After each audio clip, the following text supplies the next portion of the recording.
오늘은 기다림을 주제로 함께 말씀을 나누려고 합니다. 먼저 기다림에 대한 찰스 스윈돌 목사님께서 쓰신 좋은 글이 있어서 같이 나누기를 원하는데요. 여러분들은 속으로 한번 읽으시고 제가 읽어보도록 하겠습니다. 우리가 하나님을 기다리지 않을 때 서두르게 됩니다. 우리는 미리 나서서 급하게 해치웁니다. 우리는 조급하게 말합니다. 우리는 나중에 후회할 말을 거침없이 내뱉습니다. 그러나 우리가 충분히 하나님을 기다릴 때 그분이 우리의 영혼을 온전히 다스리시게 됩니다. 이 글을 읽으면서 참 나를 이야기하는 거 아닌가. 이게 삶을 돌아봤을 때 참 서두르고 분주하고 바쁘고 정말 조급하고 함부로 이야기하는 그런 저의 모습들을 보면서 내가 하나님을 기다리지 못하기 때문에 이러한 모습을 갖는구나 라고 참 많이 회개를 한 글이었습니다. 아마 이 글을 보시면서 나의 모습이다 라고 생각이 드시는 분들이 많이 계실 텐데, 우리 신앙에 있어서 중요한 한 가지가 바로 기다림입니다. 기다림. 누구를 기다립니까? 우리는 하나님을 기다립니다. 오늘부터 시작된 대강절은 예수님을 기다린다는 의미가 있습니다. 구원의 주님, 메시아를 기다렸던 이스라엘의 백성들처럼 구원받은 우리는 이 땅에 다시 오실 예수님, 심판의 주이신 그 예수님을 기다리는 사람들입니다. 그래서 주님이 이 땅에 다시 오시는 그날까지 우리는 잘 기다려야 돼요. 믿음 안에서, 예수님 안에서 정말 절대로 흔들리지 않고 주님을, 심판의 주님을 만날 수 있는 그 순간까지 끝까지 잘 기다려야 됩니다. 그래서 우리는 이 기다림을 잘 해야 돼요. 사랑하는 성도 여러분, 왜 우리는 하나님을 기다려야 됩니까? 언제까지 기다려야 됩니까? 어떻게 기다려야 되고 무엇을 기다려야 됩니까? 오늘 시편 27편 말씀을 통해서 하나님의 기다림에 대한 그 내용을 하나하나 살펴보도록 하겠습니다. 먼저 하나님을 기다린다라는 것은 하나님의 때를 기다리는 거예요. 하나님의 시간을 기다린다. 내 가치관과 판단으로 상황을 대처하는 것이 아니라 나에게 주어진 상황을 내가 생각하고 내가 판단하고 내가 결정해서 내가 이렇게 해야지라고 일하는 것이 아니라 하나님께 간구하면서 하나님께 기도하면서 하나님이 직접 나의 삶에 찾아오셔서 일하시는 그 때를 기다리는 것, 그것이 바로 신앙입니다. 즉 신앙이라는 것은 내 마음대로 내 뜻대로 하겠다라고 우리가 신앙을 갖는 것이 아니라 나를 죽이고 나를 내려놓고 주님께서 일하시고자 주님이 원하시는 것이 무엇인지를 바라보면서 주님이 일하시도록 주님이 행하시도록 나의 모든 것을 내어 맡기며 주님의 시간을 기다리는 이 일이 바로 우리의 신앙입니다. 그래서 내가 살아가고 있는 이 2022년 이 시간 가운데, 이 인간의 크로노스 시간 가운데 하나님의 때, 하나님이 우리의 시간 가운데 찾아오시는 그 카이로스의 때를 경험하며 기다리며 살아가는 것이 바로 우리의 신앙의 모습입니다. 그런데 이 기다림은 주님을 신뢰함으로 가능합니다. 오늘 시편 27편 말씀에서 14절 말씀에 보면 신뢰함으로 하나님을 기다리는 다윗의 고백이 담겨 있습니다. 한번 나의 고백으로 여기시고 한번 같이 한번 읽어보겠습니다. 너는 여호와를 기다릴지어다. 강하고 담대하며 여호와를 기다릴지어다. 아멘. 다윗은 하나님을 기다리라 라고 선포하고 있습니다. 이 기다리라는 말은 히브리어 카와라고 하는데 소망 중에 기다리다, 간절한 기대감으로 기다리다 라는 뜻이에요. 그것이 꼭 이루어지기를 원하는 마음에서 기다리는 것. 그냥 대충 해도 그만 안 해도 그만, 뭐 이루어지면 좋고 안 이루어지면 상관없고 이런 식의 마음으로 기다리는 것이 아니라 정말 그것이 꼭 이루어지기를 간절하게 소망하는 마음으로 기다리는 기다림을 카와, 기다린다라고 이야기합니다. 그런데 이 14절 말씀에서 보면 여호와를 기다릴지어다가 몇 번 나오고 있죠? 네, 안 보이니까 모르시겠죠. 네. 몇 번이요? 2번 나옵니다. 히브리적 사고에서 2번이 반복돼서 나오는 것은 강조의 의미가 있습니다. 강조된다라는 것은 뭐냐면 중요하다라는 거죠.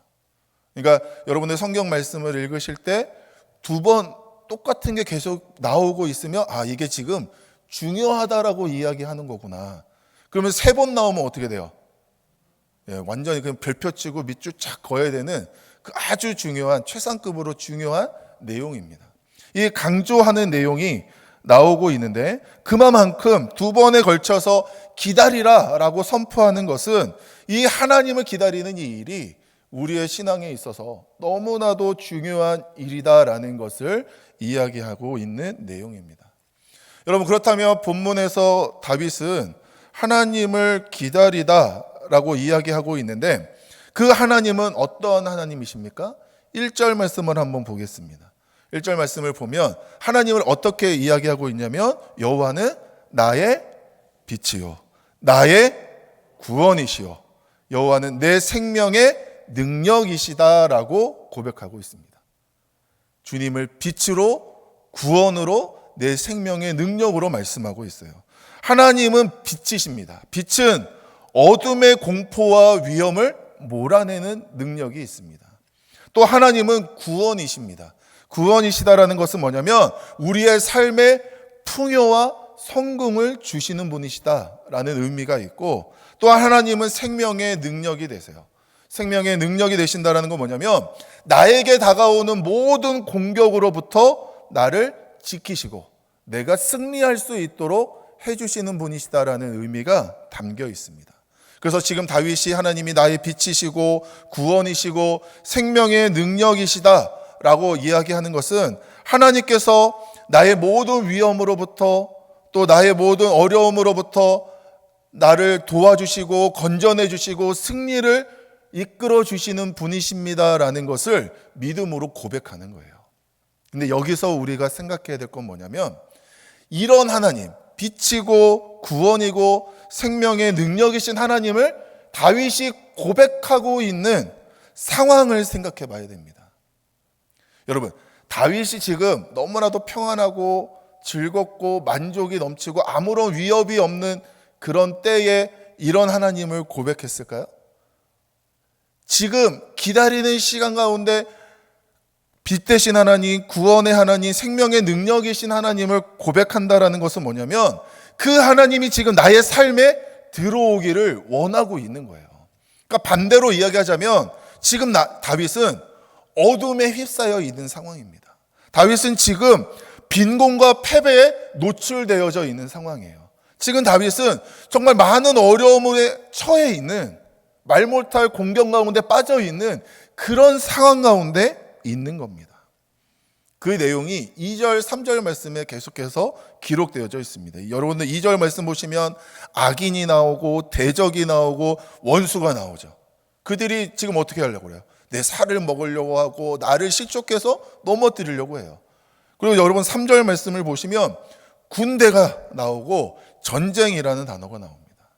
지금 2절과 3절 말씀만 봐도 다윗이 참으로 힘들고 어려운 상황 가운데 있다는 것을 알 수 있습니다.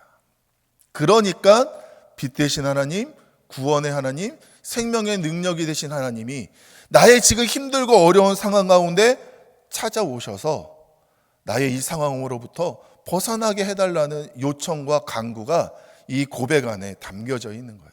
지금 다윗은 하나님을 기다릴 수밖에 없는 상황에 처해 있습니다. 여러분, 우리의 삶을 한번 돌아보시죠. 우리의 삶은 만만합니까? 쉽습니까? 평안합니까? 우리의 삶에 평안함이 있으면 좋겠지만 우리의 삶에도 크고 작게 끊이지 않는 여러 가지 많은 일들이 반복되잖아요. 건강에도 문제가 있을 수 있고 물질에도 문제가 있을 수도 있고 또 우리 가족들 안에 여러 가지 걱정과 근심의 일들, 또 우리의 가정은 좀 평안한 것 같은데 둘러보면 이 나라와 이 민족, 온 세계 열방이 참으로 나로 하여금 걱정하게 만드는 말도 안 되는 일들이 벌어지는 그런 상황들을 보면서 참으로 힘들고 어려운 상황, 정말 주님이 찾아오시지 아니하면 해결되지 않는 그러한 상황이 우리에게도 동일하게 주어져 있습니다. 그런 상황 가운데 우리가 하나님을 기다린다. 하나님이 이 상황 가운데 오셔서 해결해 주십시오라고 요청할 때 우리의 마음은 어떠해야 할까요? 빨리 해주시면 좋겠습니다. 빨리.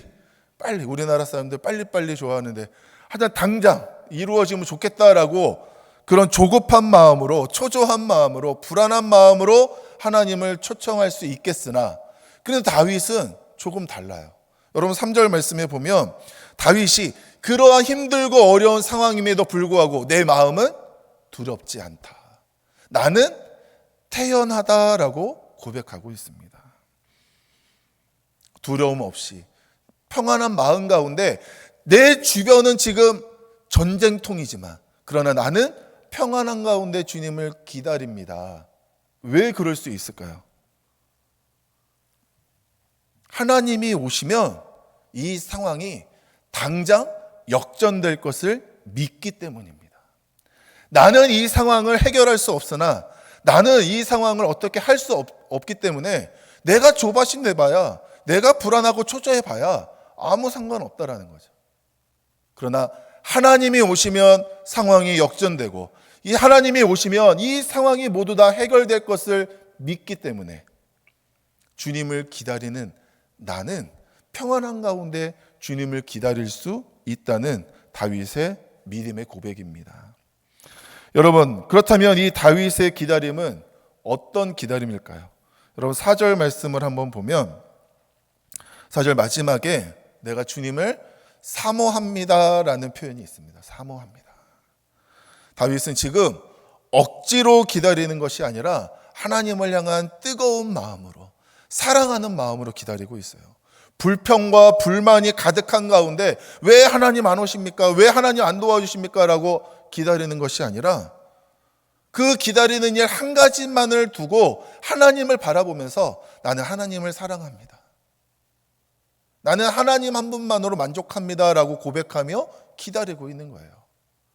힘들고 어려운 상황이어서 정말 주님이 오시기를 불안한 마음으로, 초조한 마음으로, 두려운 마음으로 기다리는 것이 아니라 평안한 가운데 태연함으로 주님을 바라보며 기다리고 있는 것을 지금 다윗은 고백하고 있습니다.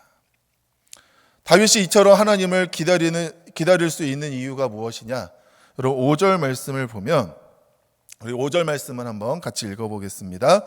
여호와께서 환난 날에 나를 그의 초막 속에 비밀히 지키시고 그의 장막 은밀한 곳에 나를 숨기시며 높은 바위 위에 두시리로다. 아멘. 환난 날에, 어려움의 날에 주님이 나를 초막 가운데 비밀히 지키시고 나를 은밀한 곳에 숨기시고 나를 높은 바위 위에 두신다. 즉, 이 표현들은 전능하신 하나님께서, 영원 불변하신 하나님께서 우리와 함께 하셔서 함께 하시는 주님의 임재를 통하여 내가 보호를 얻고 안전하게 된다라는 의미가 이 안에 담겨져 있어요. 즉, 우리를 안전케 하시고 보호하시고 지키시고 우리를 승리케 하시는 그 유일한 길이 어디에 있느냐? 하나님께 있다라는 것은 다윗을 알고 오직 하나님만 바라보며 하나님께 간구하고 있는 모습이 오늘 말씀 안에 기록되어져 있고, 그러니까 다윗이 하나님을 기다릴 수밖에 없는 겁니다. 그러면 다윗은 하나님을 기다리면서 무엇을 할까요? 여러분 6절 말씀을 보면 6절에 이런 표현들이 있죠. 즐거운 제사를 드리고 노래하며 여호와를 찬송하리로다. 여러분, 이거를 지금 우리의 상황으로 바꾸면 뭘까요? 예배하는 거죠. 예배. 지금 힘들고 어려운 상황 가운데 주님을 기다리면서 나는 지금 주님을 예배합니다 라고 표현하는 거예요. 여러분 7절 말씀을 보면 여호와여 내가 소리내어 부르짖을 때에 들으시고, 뭘까요? 기도하는 겁니다. 기도. 힘들고 어려운 상황 가운데, 환난 가운데 다윗은 지금 하나님을 기다리며 기도하고 있습니다. 여러분, 지금 다윗은 분명히 힘들고 어려운 상황, 대적자들, 원수들이 군대와 같이 둘러싸고 전쟁이 일어나는 그런 극심한 어려운 상황 가운데 있는데, 그때 다윗은 무엇을 했다고요? 하나님을 기다리면서 예배하고 기도했습니다. 우리는 여기서 우리의 삶을 돌아보며 우리가 어떻게 해야 되는지에 대한 교훈을 깨달으셔야 돼요. 여러분, 우리의 삶에 어려움과 고통의 순간이 다가올 때 우리는 얼마나 분주하고 바쁩니까? 그래서 때로는 예배의 자리를 포기하고 기도의 자리를 포기합니다. 삶이 힘들고 어려우니까. 내가 이렇게 힘든데 하나님도 지금은 이해해 주시겠지. 그런 마음으로 예배의 자리를 떠날 때가 있고 기도의 자리를 떠날 때가 있다는 거예요. 당장 내가 일하지 않으면, 당장 내가 뭘 하지 않으면 안 되는 순간이기 때문에 요만큼 내가 예배에 빠지고 이만큼 내가 기도하지 않아도 주님이 이해해 주실 거야 라고 스스로 타당성을 부여합니다. 그러나 그럴 때일수록 서두르지 말고 조급해하지 말고 우리는 예배의 자리를 지키면서 기도의 자리를 지키면서 주님을 기다려야 되는 줄 믿습니다.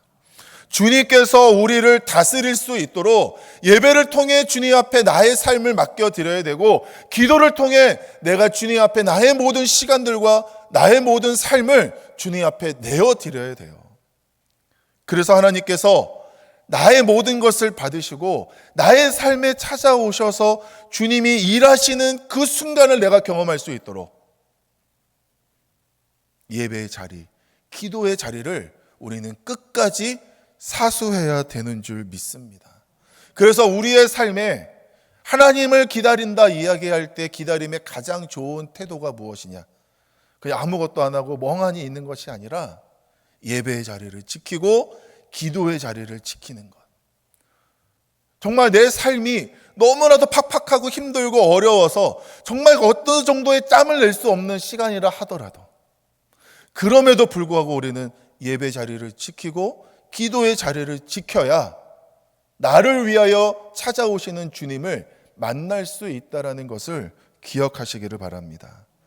그래서 8절에서는 그 기다림을 우리에게 뭐라고 이야기하냐면, 여러분 8절 말씀을 보면 여호와여 내가 주의 얼굴을 찾으리이다. 그 앞서에서는 뭐라고 이야기해요? 너희가 내 얼굴을 찾아야 된다. 기다리는 게 뭐냐면 마치 숨바꼭질처럼 우리가 하나님의 얼굴을 찾고자 갈망하는 마음으로 내가 주의 얼굴을 찾습니다. 그래서 예배를 통해서 기도를 통해서 주님을 찾아다니는 일을 하면서 주의 얼굴을 찾고 구하고 만나는 일, 이 일이 기다림이라고 이야기하고 있는 거예요. 그래서 하나님의 얼굴을 만나는, 하나님과 깊이 교제하며 하나님과 가까이 일어나는 그 마음이 주님 앞에 다다를 때, 그 순간이 주님을 만나는 때요, 주님을 찾는 순간이요, 주님의 놀라운 역사가 일어나게 되는 때인 줄 믿습니다. 그래서 항상 우리는 하나님을 찾고 구하고 두드리고 열심히 주의 얼굴을 구하는 모습이 우리의 신앙의 모습이어야 됩니다. 그렇게 된다면 그 기다림 가운데 하나님이 우리에게 축복을 주세요. 여러분 9절부터 12절까지 말씀해 보면 그 축복의 내용들이 하나하나 기록되어져 있는데, 9절에서는 하나님이 우리에게 도움이 되신다. 10절에서는 하나님이 우리를 영접, 받아주신다. 11절에서는 하나님께서 우리를 평탄한 길로 인도해 주신다. 12절에서는 하나님께서 우리를 대적의 손에서 구원해 주신다라고 말씀합니다. 이게 다 하나로 이야기하면 뭐냐면 하나님이 나를 위하여 일하시는 순간을 경험하게 된다는 거예요. 전능하신 하나님, 능력의 하나님께서 나를 위하여 일하신다. 여러분, 이것만큼 큰 축복이 어디에 있겠습니까? 여러분, 축복 이야기할 때 다른 거 생각하시면 안 됩니다. 막 건강해지고, 막 물질이 막 흘러 넘치고, 뭐 자녀들이 잘 되고, 뭐 높아지고, 이런 구체적인 어떤 내용보다 더 중요한 건 뭐냐면 하나님이 나를 위하여 일하시는 그 순간을 경험하는 것이 가장 큰 축복입니다. 믿으십니까? 이 축복을 누리시기를 주님의 이름으로 축원합니다. 오늘 말씀을 시작하면서 기다림은 신뢰를 통해 이루어진다, 가능하다 말씀드렸어요. 고진감래. 여러분, 고통도 끝에 낙이 있다라는 것을 믿어야 그 고통도 견뎌낼 수 있습니다. 그러니까 남자들이 군대를 가도 제대하는 날이 있으니까 견딜 수 있는 거예요. 군대는 들어갔는데 제대하는 날이 명확하지 않아요. 어느 날 갑자기 제대하는 날이 주어진다. 일단 군생활 해라 이러면 제대로 군생활 할 사람이 없습니다. 언제 제대할지 모르니까. 그러나 분명히 어려움과 고통의 시간 가운데 하나님께서 내 삶에 찾아오시고 하나님이 나의 삶을 위하여 직접 일하여 주시는 때가 온다라는 것을 확실히 믿는다면 우리는 하나님을 기다릴 수 있습니다. 우리가 기다림을 위하여 꼭 필요한 것이 뭐냐면 하나님을 향한 분명한 믿음. 하나님은 계시고 하나님은 살아계시고 하나님은 나와 함께 하시며 하나님이 나를 위하여 일하여 주실 것이다. 이 사실을 믿어야 우리가 하나님을 기다릴 수 있습니다. 13절 말씀 보면 내가 산자들의 땅에서 여호와의 선하심을 보게 될 줄 어떻게 믿는다고요? 확실히 믿는다. 적당히 믿는 게 아니에요. 확실히 믿습니다. 이 확에다가 강조를 주셔야죠. 어떻게 믿는다고요? 감사합니다. 하나님은 우리의 삶에 하나님의 선하심을 확실히 보여주시는 분이신 줄 믿습니다. 우리가 이 사실을 확실하게 믿을 때에 정말 하나님을 기다릴 수 있고 고통 가운데서도 어려운 상황에서도 두려워하지 않고 조급해하지 않고 불안해하지 않고 평안한 가운데 사랑하는 마음으로 주의 얼굴만을 구하며 예배 자리를 지키고 기도의 자리를 지키면서 주님을 만날 수 있게 되는 것입니다. 사랑하는 성도 여러분, 우리의 삶은 늘 하나님이 필요합니다. 하나님 필요하지 않은 순간이 한순간도 없어요. 그런데 하나님은 어떤 분이시냐면 내가 원할 때 내가 원하는 방식으로 일하시는 분이 아니라 하나님이 원하실 때 하나님이 원하시는 방법으로 일하시는 분이에요. 그렇기 때문에 뭐가 필요하냐? 기다림이 필요한 거예요. 내가 원하는 순간 당장 해주시면 기다릴 것이 필요 없죠. 그런데 내가 원하는 때 내가 원하는 방식으로 일하시는 분이 아니라 하나님이 원하시는 때 하나님이 원하시는 방법으로 일하시기 때문에 그래서 우리에게 기다림이 필요합니다. 아무렇게나 기다리면 안 되고 잘 기다려야 돼요. 사모함으로 기다리고 예배하며 기도하며 기다려야 되고 하나님의 얼굴을 찾고 구하면서 하나님을 기다려야 됩니다. 그렇게 된다면 하나님께서 잘 기다리는 자에게 찾아오셔서 만나주시고 하나님의 방법으로 역사하여 주실 줄 믿습니다. 이 사실을 확실히 믿어야 돼요. 우리 14절 말씀 다시 한번 마지막으로 한번 읽어보도록 하겠습니다. 같이 읽겠습니다. 너는 여호와를 기다릴지어다. 강하고 담대하며 여호와를 기다릴지어다. 아멘. 우리 모두 강하고 담대함으로 하나님을 기다리시고 하나님의 때에 하나님의 방법으로 일하시는 주님을 꼭 경험하시면서 그 경험을 우리 옆에 사람들하고 같이 승리함으로 나누시면서 정말 살아계신 하나님을 증거하고 전하는 일에 최선을 다하시는 우리 모든 성도님들 되시기를